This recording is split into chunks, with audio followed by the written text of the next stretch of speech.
Bien, el día de hoy vamos a hablar de un concepto nuevo que es la predicación impositiva. Como pueden ver, el día aparece en rojo, lo que significa que es un concepto negativo, ¿verdad? Y dice allí, impone la opinión del predicador sobre los oyentes. No es una forma efectiva de predicación cristiana. Ayer hablábamos del concepto opuesto, el cual es predicación expositiva. En la predicación expositiva, pues sencillamente dejamos que la Biblia diga lo que tiene que decir, como lo tiene que decir, pero en la predicación impositiva, de alguna forma, el autor o el predicador, mejor dicho, pues pretende poner sus opiniones en el tema y se puede escuchar muy a menudo las frases yo creo, yo opino, yo entiendo, me imagino. Son frases que pueden aparecer mucho dentro de la predicación impositiva. Dios nos libre de al momento de presentar su palabra que nuestra influencia, nuestra opinión sea concluyente y sea impuesta a nuestros oyentes. Si podemos ir relacionando ya los conceptos que hemos trabajado, recordamos que el día 2 hablábamos de que una herramienta de interpretación bíblica era la exégesis.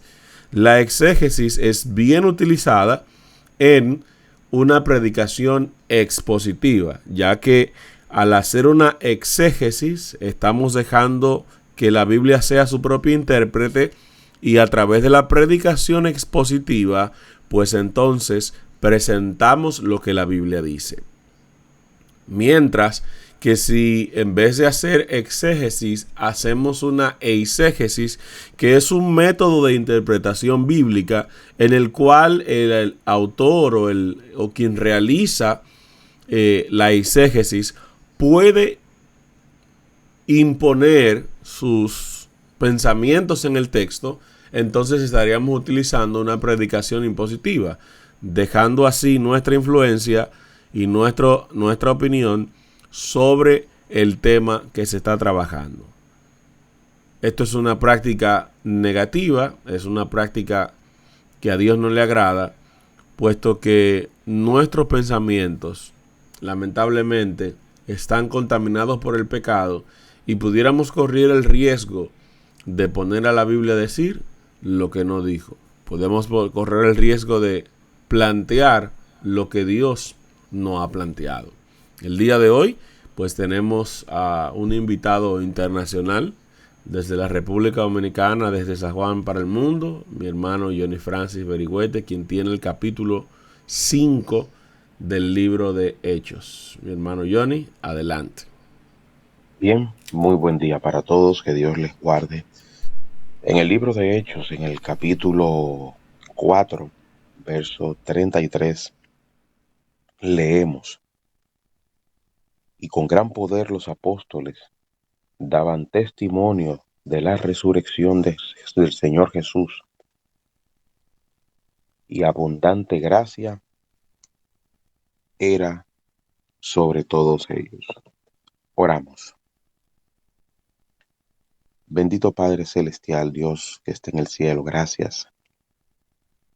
Gracias, Padre, porque usted nos permite reunirnos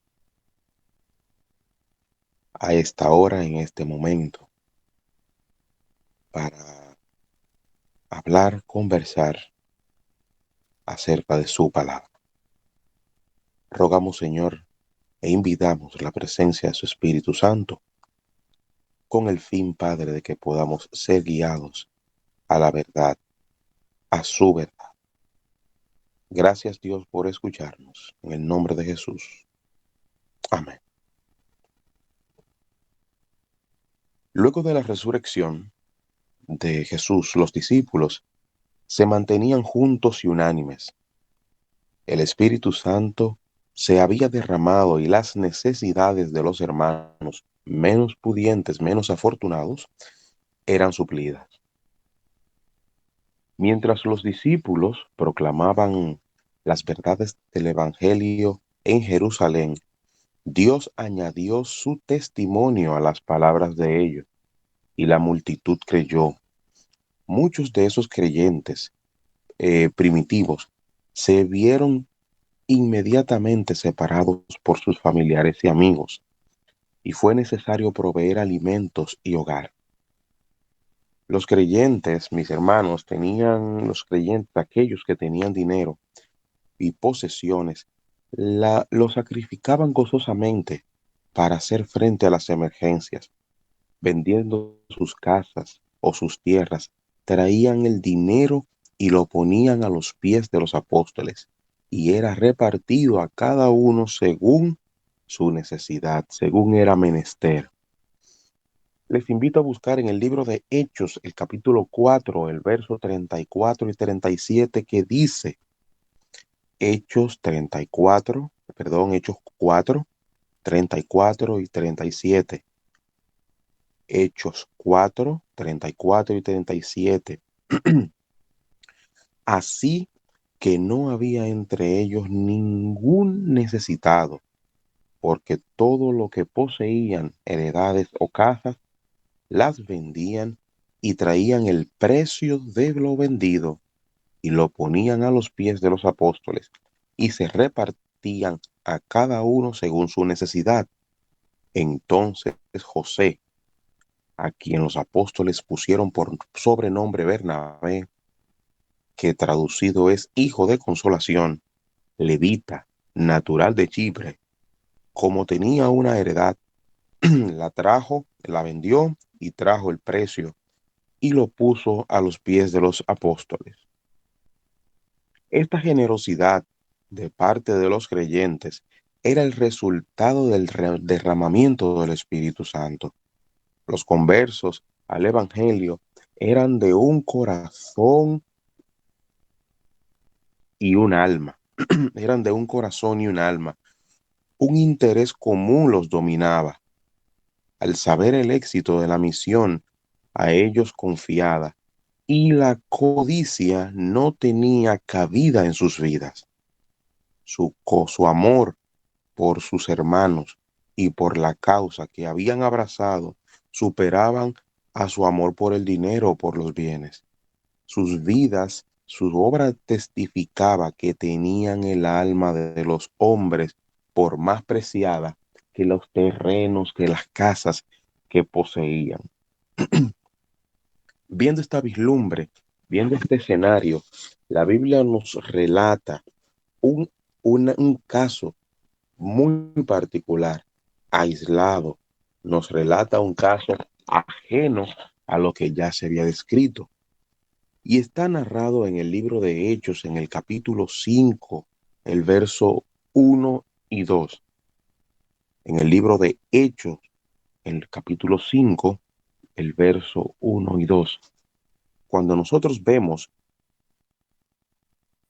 cuando nosotros vemos, escuchamos y leemos la manifestación del Espíritu Santo y cómo el Espíritu estaba obrando a través de los hermanos, aquellos hermanos que tenían algunas posesiones adicionales, algunas posesiones, algunos bienes, terrenos, casas, y el Espíritu Santo le movía, y estos hermanos vendían estas propiedades para suplir las necesidades de los hermanos que estaban en carencia. Sin embargo, hubo una pareja, la cual, según el espíritu de profecía, según el libro Hechos de los Apóstoles, así como todos los demás hermanos, movidos por el Espíritu Santo, esta pareja de esposo decidió vender una de sus propiedades y traer el dinero ante los pies de los apóstoles para continuar supliendo las necesidades de los hermanos y la obra. Hablamos de Ananías y Zafira. Leemos en el libro de Hechos, en el capítulo 5, los versos 1 y 2. Pero cierto hombre llamado Ananías, con Zafira su mujer, vendió, vendió una heredad y sustrajo del precio, sabiendo también su mujer, y trayendo solo una parte, la puso a los pies de los apóstoles. En estos dos versos se nos presenta un escenario totalmente diferente a los escenarios descritos en el libro de Hechos capítulo 4, 34 y 37 y versículo 33. Nos habla de que esta pareja de esposos asintió, propuso, ofreció una de sus propiedades en venta, y del dinero de la propiedad sustrajeron una porción para sí. El espíritu de profecía nos revela que estas personas fueron movidas por el espíritu, pero permitieron que la codicia, permitieron que la mentira, permitieron que la hipocresía, permitieron que el egoísmo arropara sus corazones en una obra tan, tan importante como era el sustento y suplir las necesidades de los demás hermanos. Notaron, sin embargo, que aquellos que se despojaban de sus posesiones a fin de suplir las necesidades de los hermanos más pobres eran tenidos en alta estima entre los creyentes. Y sintiendo vergüenza de que sus hermanos supieran de que sus almas egoístas de que sus almas egoístas habían de dar de mala gana lo que habían decidido solemnemente, lo que habían dedicado, perdón, solemnemente a Dios, decidieron deliberadamente vender la propiedad y pretender dar todo el producto al fondo general, cuando en realidad se guardarían una buena parte para sí.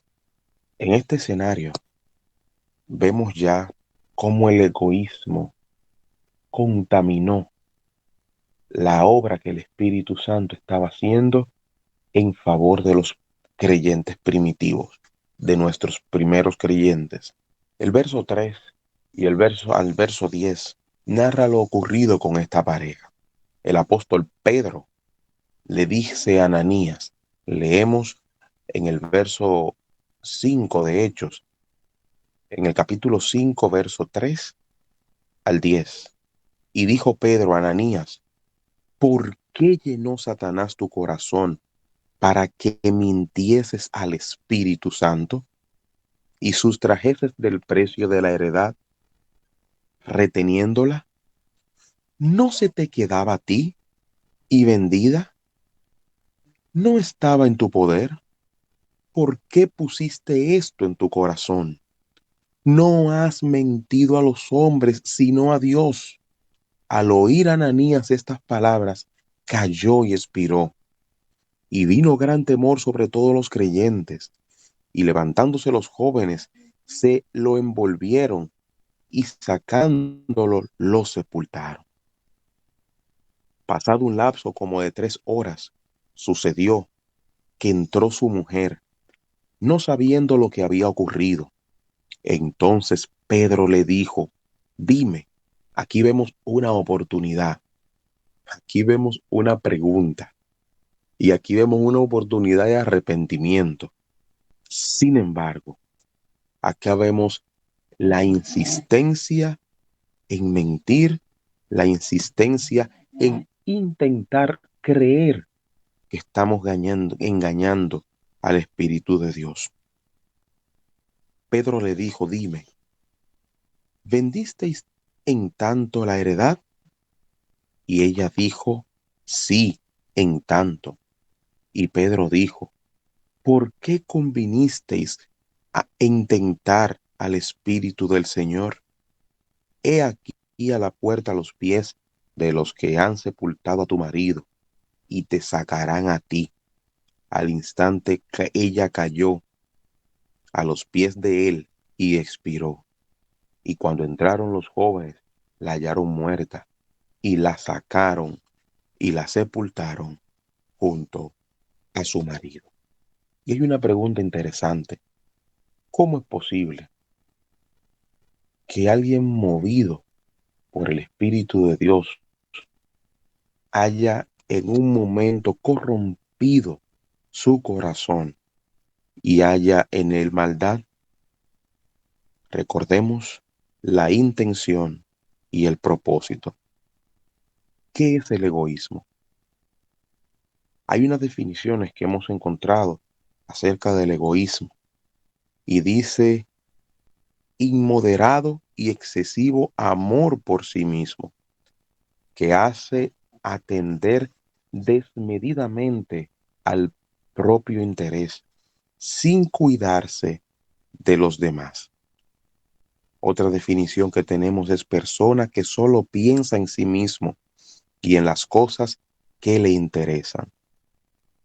Y por último, otra definición que hemos encontrado dice de la siguiente manera: el término egoísmo hace referencia al amor excesivo de una persona que una persona siente por sí misma y que le hace entender desmedidamente su propio interés. Por lo tanto, el egoísta no se interesa por el interés del prójimo y rige sus actos de acuerdo a su absoluta conveniencia. Y pudiese llegar a nuestra mente la idea de que, oye, pero ellos no fueron egoístas, porque ellos trajeron parte de lo que habían vendido.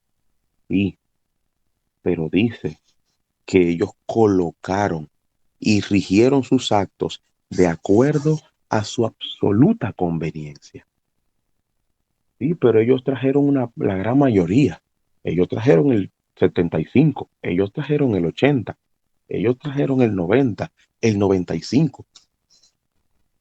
Ellos actuaron de acuerdo a su absoluta conveniencia. Y no obstante, ellos prometieron, ellos hablaron que venderían para el avance de la obra. Y no solo el egoísmo, la hipocresía, la mentira. La hipocresía dice que es el fingimiento de cualidades o sentimientos contrarios a lo que verdaderamente se siente o se experimenta. La palabra hipocresía proviene del vocablo griego que significa actor y se aplica a personas que fingen cualidades o sentimientos contrarios a los que verdaderamente experimentan. Una persona hipócrita es la que finge ser lo que no es a fin de recibir reconocimientos o ganancia. Y la Biblia nos hace referencia tácita a cómo Dios ve la hipocresía. Les invito en un momento, cuando puedan, a leer el libro de Mateo, el capítulo 23, el verso 13 y 14, para que vean una vislumbre de cómo Dios percibe la hipocresía. Les invito a que podamos estudiar la Biblia para que veamos también cómo Dios percibe el egoísmo. El libro de Proverbios, en el capítulo 18, el verso 7 dice: la boca del necio es quebrantamiento para sí, y sus labios son lazos para su alma. Si ellos hubiesen dicho, nosotros venderíamos la propiedad y daremos el 50%, daremos el 60%, daremos el 70%, nadie les estaba obligando. El apóstol Pedro, en el capítulo 5, verso 3 al 10, le explica y le pregunta: ¿por qué llenó Satanás tu corazón para, para que mintieses al Espíritu Santo? Y él le reclama: la heredad era tuya. Si tú la vendías, el dinero no se quedaría contigo. Sí. Si tú hubieses dicho que solamente querías dar una porción, se hubiese recibido. Sí, pero has mentido, has tratado de engañar. Se ha llenado tu corazón con egoísmo y has tratado de hablar hipocresía, de manejarte en la hipocresía ante los ungidos de Jehová. Y no solamente ante los ungidos, sino que usted intentó ser más sabio que el Espíritu de Dios. Trató de engañar al Espíritu de Dios. El mismo apóstol Pedro dice, no ha sido a los hombres, sino al Espíritu del Señor. Probablemente nosotros pensemos que este castigo que los hombres, que ellos recibieron, habrá sido un castigo muy severo. Sin embargo, el Espíritu de profecía nos dice, este castigo testificó que los hombres no pueden engañar a Dios, el que descubre el pecado oculto del corazón y que no puede ser burlado. Y encontramos una pregunta interesante. Asimismo como Ananías y Zafira intentaron engañar a Dios, intentaron engañar el Espíritu Santo, ¿de qué formas nosotros estaremos intentando y creyendo que estamos engañando al Espíritu de Dios? Hagamos un salto y vayamos al libro de Malaquías en el capítulo 3, verso 8 al 10. ¿Robará el hombre a Dios? Pues vosotros me habéis robado. Y dijiste, ¿en qué te hemos robado? En vuestros diezmos y ofrendas. Malditos sois con maldición, porque vosotros, la nación toda, me habéis robado. Y luego nos hace una invitación. Traed los diezmos al alfolí y haya alimento en mi casa. Y probadme ahora en esto. Y dice Jehová de los ejércitos, si no os abriré las ventanas de los cielos y derramaré sobre vosotros bendiciones hasta que sobren y abunden. Pero la misma Biblia nos da respuesta. ¿Engañará el hombre a Dios? No. Yo no sé cómo está la situación de cada uno de nosotros en este momento, pero sería interesante que tomáramos un momento para reflexionar, para hacer una revisión, una introspección y nos preguntemos si nosotros, simples criaturas, hemos permitido que el espíritu del egoísmo y el espíritu de la hipocresía hagan nidos en nuestra cabeza. Y no solamente eso, sino que nos preguntemos y analicemos si estamos engañándonos a nosotros mismos, pensando que estamos burlándonos del Espíritu de Dios. Esto que sucedía en la iglesia primitiva y cuando la iglesia de hoy se vea que el poder del Espíritu Santo llene a los miembros, nosotros veremos estas mismas cosas. Así como como nuestros primeros hermanos, como la iglesia primitiva, el Espíritu de Dios se derramó y esos hermanos, esas personas vendían sus propiedades. Ya no les importaba. No les importaba si era grande, si era lujosa, si el terreno era productivo, si el terreno era fértil, si tenían posesiones. Se vendían para el avance de la obra. Se vendían porque, como dice el espíritu de profecía, el amor por el hombre superaba su amor por el dinero, superaba su amor por las posesiones. Cuando el Espíritu de Dios reine en nuestra mente, haga este cambio de la mente, pues nosotros entenderemos, veremos y practicaremos el verdadero amor que nos llevará a ver las almas como lo más importante para nosotros, y es atraerlas hacia Cristo para redención y salvación eterna. Cuando la luz divina brilla en el corazón con con inusitada claridad y poder, el egoísmo habitual afloja su asidero y hay disposición para dar a la causa de Dios. Pero nadie piense que podrá cumplir su promesa hecha entonces sin que haya una protesta de Satanás. A él no le agrada ver edificarse el reino de Dios en la tierra. Él sugiere que las promesas hechas es demasiado grande, que puede malograr los esfuerzos por adquirir propiedades o complacer los deseos de la familia. Vemos aquí cómo nos advierten de que cuando nosotros somos movidos por el Espíritu a hacer promesas y a ser generosos con los demás, no piense, hermano, que el diablo se va a quedar tranquilo, porque cuando el Espíritu de Dios reina en nuestros corazones, empezamos a ver cómo se edifica el reino de Dios en la tierra. Empezamos a caminar en el camino que Dios quiere para nosotros. Y el diablo no se va a quedar sentado. El diablo siempre pondrá ese tipo de pensamientos malsanos, el cual busca dirimir, dañar, limitar las acciones que Dios quiere hacer a través de su Espíritu Santo, a través de nosotros. Al pretender que lo habían dado todo, Ananías y Zafira mintieron al Espíritu Santo y como resultado perdieron esta vida y la venidera. El mismo Dios que los castigó condena hoy la mentira. Los labios mentirosos les son abominación.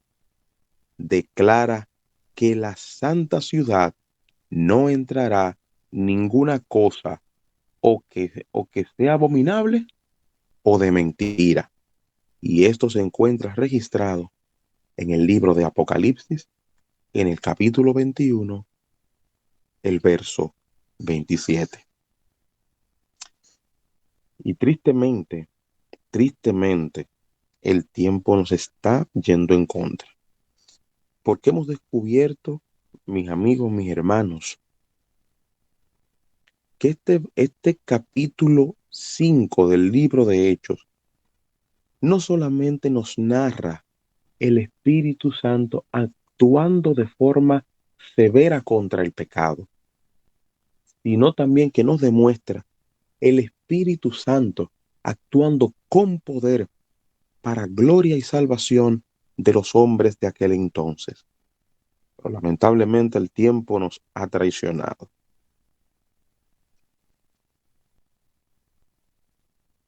En el caso de Ananías y Zafira, el pecado del fraude contra Dios fue castigado inmediatamente. El mismo pecado se repitió a menudo en la historia ulterior de la iglesia y muchos lo cometen hoy en nuestro tiempo. Pero aunque no sea acompañado de una manifestación visible de desagrado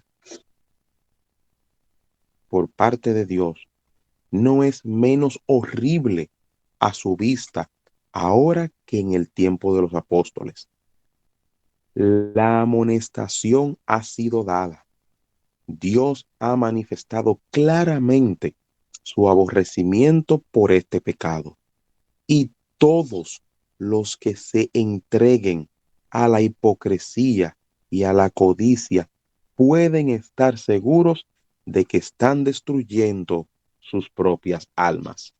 Hechos de los Apóstoles.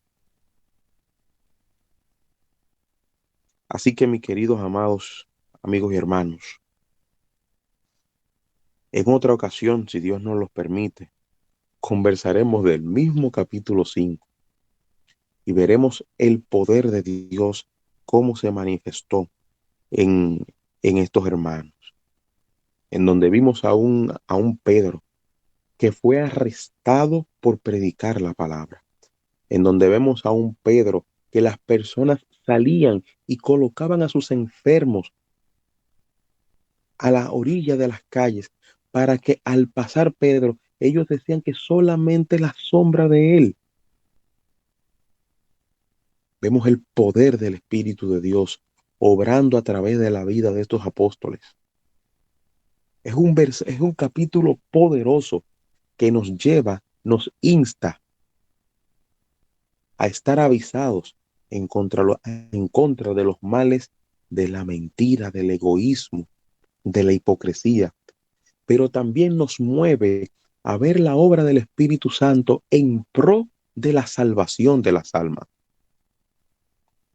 Nos lleva a ver el Espíritu Santo cuando invade, cubre, llena, protege, cauteriza de la santidad de Dios la mente de una persona.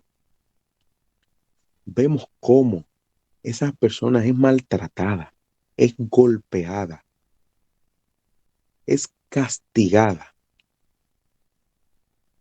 y su rostro denota felicidad porque han padecido por el amor a Cristo. Así lo registra el libro de Hechos en el capítulo 5.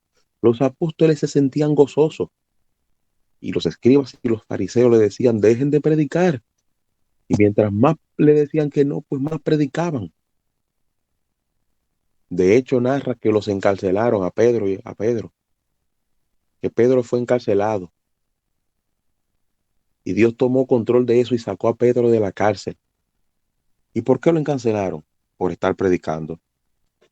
Y mientras leía el capítulo me sonreí bastante porque dice que el Espíritu de Dios los sacó de la cárcel. Cuando los fueron a buscar, no estaban. Y saliendo de la cárcel, se fueron para la sinagoga a seguir predicando, como que aquí no ha pasado nada. Yo me río porque solo una, solo una mente convencida de la verdad del reino de Dios y guiada por el Espíritu Santo, una mente así solamente tiene la capacidad de ser movido a hacer estas cosas.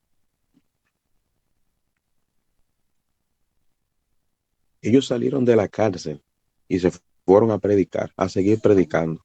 Cuando lo fueron a buscar, la cárcel estaba cerrada. Ellos no estaban dentro. Y cuando fueron a donde los escribas y los fariseos y le dijeron, y los saduceos le dijeron, no, ellos no están en la cárcel, ellos están en la sinagoga predicando. Yo me imagino el rostro de estas personas.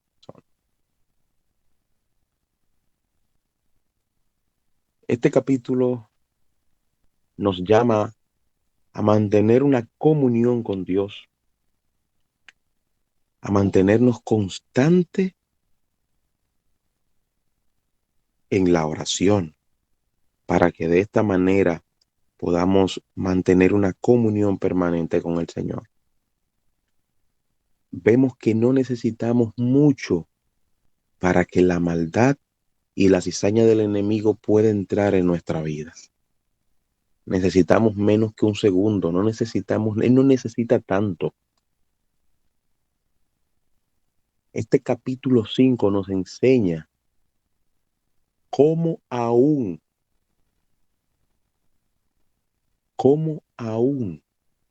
nosotros, pretendiendo hacer cosas buenas,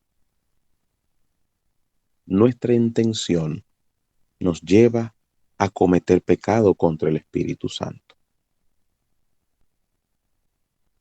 Hay una pregunta que la conocemos y la hacemos a diario. ¿Cuáles son tus motivos y tus intenciones? Y finalizo con un verso de la Biblia, motivando a todo aquel que me escucha en este momento a que, sin importar lo que hayamos hecho en el pasado, podamos hacer renovación, pacto con Dios. Que si le hemos mentido, pidamos perdón. que si le hemos robado, arreglemos cuenta. Venid, dice la palabra, y estemos a cuenta. Dios en esta oportunidad está dispuesto, ansioso, deseoso de perdonarnos y de que comencemos a caminar verdaderamente en su camino. Que abandonemos el egoísmo, que abandonemos la mentira. Por más, la mentira pensamos que puede ser pequeñita y que no mata a nadie. El mentiroso no va para el cielo, dice la Biblia. Deje de ser mentiroso, hermano. Ah, no, que son mentiritas para salir del paso. Si usted no lo hizo, diga que no lo hizo. Si usted no cumplió, laméntelo, pero diga no cumplí. Porque una excusa o una mentira trae otra mentira, otra mentira. El mentiroso no va para el cielo. Y no lo digo yo, lo dice la Biblia. Y si no me cree, vuelva y lea Apocalipsis 21-27. No va para el cielo.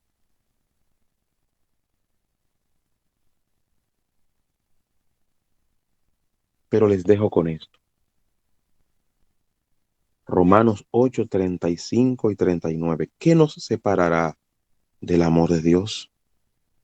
¿Tribulación o angustia o persecución o hambre o desnudez o peligro de espada? Como está escrito, por causa de ti somos muertos todo el tiempo. Somos contados como ovejas de matadero. Antes, en todas estas cosas, somos más que vencedores por aquel que nos amó. Por lo cual estoy seguro que ni la muerte ni la vida, ni ángeles, ni principados, ni potestades, ni lo presente, ni lo porvenir, ni lo alto, ni lo profundo, ni ninguna otra cosa creada nos podrá separar del amor de Dios que es en Cristo Jesús, Señor nuestro. Que Dios les bendiga en gran manera.